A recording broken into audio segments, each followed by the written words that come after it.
আসসালামু আলাইকুম। আশা করি সবাই ভালো আছেন। ভোটার তালিকা হালনাগাদ কার্যক্রমে ডাটা এন্ট্রি অপারেটরগণ প্রতিদিন কতটি করে ডাটা এন্ট্রি করে থাকেন এবং প্রুফ রিডারগণ নিরবিচ্ছিন্নভাবে কতটি ডাটা প্রুফ করছে সেটারই হিসাব আমরা এক্সেলে সংরক্ষণ করব। এক্সেলে সংরক্ষণ করার জন্য আমরা আজকে একটি প্রজেক্ট তৈরি করেছি। এই প্রজেক্টের উদ্দেশ্য হচ্ছে ডাটা এন্ট্রি অপারেটরদের প্রতিদিনের ডাটার হিসাব রাখা, তারপরে তারিখ ভিত্তিক ডাটার সংখ্যা নিরূপণ করা, এরপরে কোন ডাটা এন্ট্রি অপারেটর শুরু থেকে শেষ পর্যন্ত কতটি ডাটা এন্ট্রি করেছে তার হিসাব রাখা, এরপরে প্রুফ রিডারগণ প্রতিদিন কতটি করে ডাটা প্রুফ করলো সেটার হিসাব রাখা এবং তারা মোট কতটি ডাটা প্রুফ করেছে এক একজন সেটার হিসাব রাখা। এছাড়া আমাদের মোট কত ডাটা এন্ট্রি হয়েছে এবং কত ডাটা প্রুভ হয়েছে এবং কত বাকি রয়েছে এটা ব্যালেন্স হিসাবে বের করব। তো চলুন শুরু করি। তো আমরা এখানে একটা এক্সেল ফাইল তৈরি করেছি যেখানে আমাদের যে সমস্ত ডাটাগুলো ইনপুট করতে হবে সেটা টেবিল আকারে এখানে নিয়েছি। তো আমরা এখানে আইডি দিয়েছি, ডেট দিয়েছি, অপারেটরের নাম দিয়েছি, বাদ পড়া ভোটার পুরুষ, বাদ পড়া ভোটার মহিলা, আর হচ্ছে টোটাল লেফট টোটাল।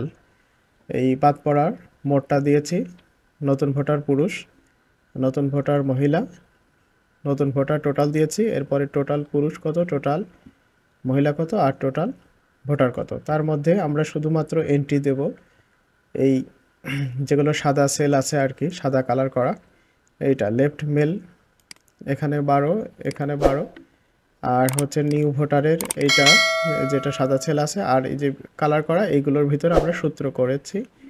তো আমরা এখানে কয়েকদিনের ডাটা ইনপুট করেছি। তো আমরা যদি মনে করি আমরা এখানে দেখব আর কি, যে এখানে আমরা আইডিটা ক্রিয়েট করে নিয়েছি। আইডিটা আমরা একটা হিসাব করেছি যে 45 দিনে 6 জন অপারেটরের কতটি সেল ব্যবহার হতে পারে। তো আমরা এখানে এই জন্য এই পর্যন্ত আইডিটা তৈরি করে নিয়েছি। এটা আইডিটার সুবিধাটা পরে যখন আমরা রিপোর্ট করব তখন বোঝা যাবে। আচ্ছা, আমরা কিভাবে নতুন ভোটারের ডাটা সংখ্যা এন্ট্রি করব। তো আমরা এখানে এই 7 তারিখের এই 6 জন অপারেটরের এই সেল পর্যন্ত টোটাল সূত্র সহ কপি করে নেব, নিয়ে এখানে আমরা পেস্ট করে দেব। দেওয়ার পরে আমরা তারিখটা চেঞ্জ করে দেব।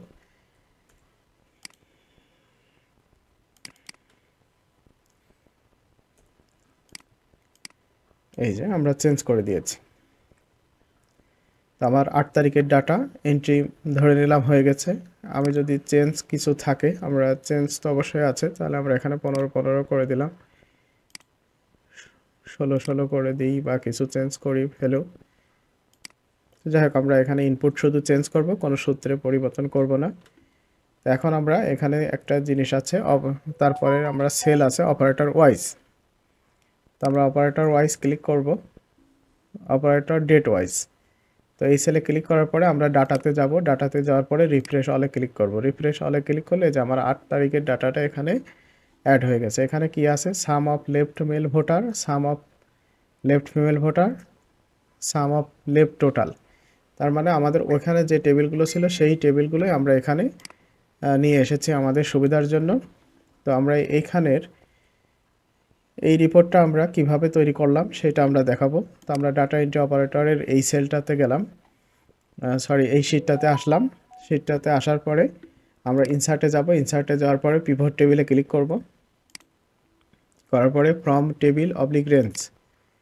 তো এখানে ডিফল্ট আকারে আমাদের এই যে আইডিটা ক্রিয়েট করা ছিল সেই আইডি পর্যন্ত কিন্তু এখানে সিলেক্ট হয়েছে।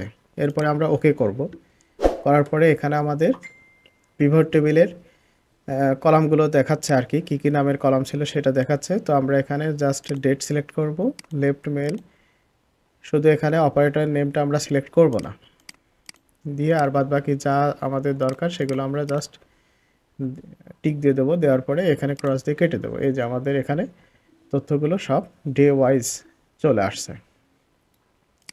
তো এখানে একটা শিট তৈরি হয়েছে, শিট 7। তো আমরা এটা রিনেম করে রাখবো। আর প্রতিবার আমাদের ডাটা এন্ট্রি হওয়ার পরে আমরা এখানে ডাটা ট্যাবে যাওয়ার পরে রিফ্রেশ অল করলে পরে এখানে তথ্যটা আপ টু ডেট হবে। এরপরে আমরা আরেকটা তথ্য রেডি করেছে অপারেটর ওয়াইজ। তো আমাদের যারা অপারেটর আছে তার কতগুলো ডাটা আছে, তো এখানে আমাদের সেই অপারেটর ওয়াইজ ডাটাগুলো এখানে দেখাচ্ছে। তো এই রিপোর্টটা আমরা করেছি, এখানে ডাটাতে ক্লিক করার পরে রিফ্রেশ করলাম। রিফ্রেশ করলে পরে আমাদের সর্বশেষ ডাটা এই যে 1783, এখানেও আমাদের মোট ডাটা 1783 আছে, তার মানে আপ টু ডেট আছে। তো অপারেটর ওয়াইজ ডাটাটা কিভাবে নেব সেটার জন্য আমরা ডাটা এন্ট্রি অপারেটর শিটটাতে ফেরত যাব, এরপরে ইনসার্টে যাব, এরপরে পিভট টেবিলে ক্লিক করব, করার পরে নিউ ওয়ার্কশিট সিলেক্ট করব, এরপরে ডাটা এন্ট্রি অপারেটর দেওয়ার পরে এই যে আমাদের রেঞ্জটা দেখাচ্ছে, আমরা রেঞ্জ ওকে করে দিলাম। আমরা এখানে তথ্যটা নেব শুধুমাত্র অপারেটর ওয়াইজ, এই জন্য আমরা ডেটটা সিলেক্ট করব না, আইডিও সিলেক্ট করব না, অপারেটরের নেম দিলাম।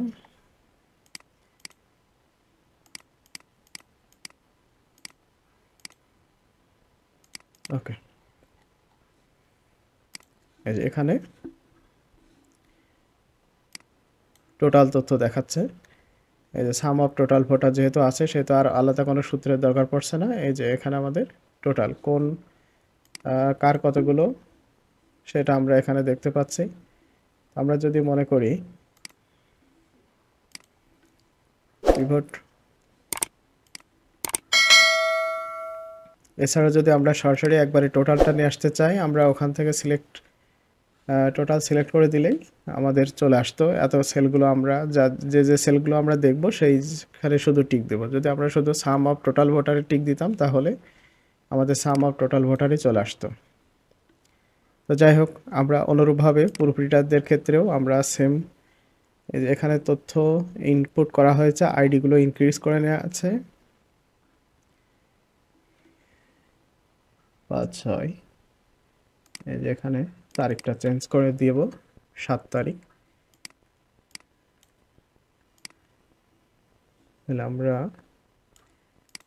এখানে অবশ্য ঝামেলা কম, 8 তারিখের একটা তথ্য ইনপুট করে নিই, তারিখটা পরিবর্তন করে নিলাম, এখানে আমরা 90 করে দিলাম, 90। যাক, আমরা 8 তারিখের ডাটাটা দিয়ে সেভ দিয়ে দেবো। এটা প্রুফ রিডার কতটি ডাটা সম্পন্ন করেছে সেই তথ্য। এবার প্রুফ রিডার ওয়াইজ একজন প্রুফ রিডার কতটি ডাটা কমপ্লিট করছে সেটার তথ্য আমরা এখানে জাস্ট ডাটাতে যাওয়ার পরে রিফ্রেশ করব, এই যে ওদের সংখ্যাটা চেঞ্জ হয়েছে। তো এইটাও তথ্যটা অনুরূপভাবে ইনসার্ট থেকে আমরা পিভট টেবিল করে নিয়েছি। এরপরে আমাদের একটা ব্যালেন্সের শিট তৈরি করা হয়েছে। ব্যালেন্স শিটের মধ্যে আছে টোটাল নিউ ভোটার ডাটা কত, আর টোটাল প্রুফ ভোটার ডাটা কত, আর টোটাল ভোটার ব্যালেন্স আছে কত, মানে অবশিষ্ট কত আছে।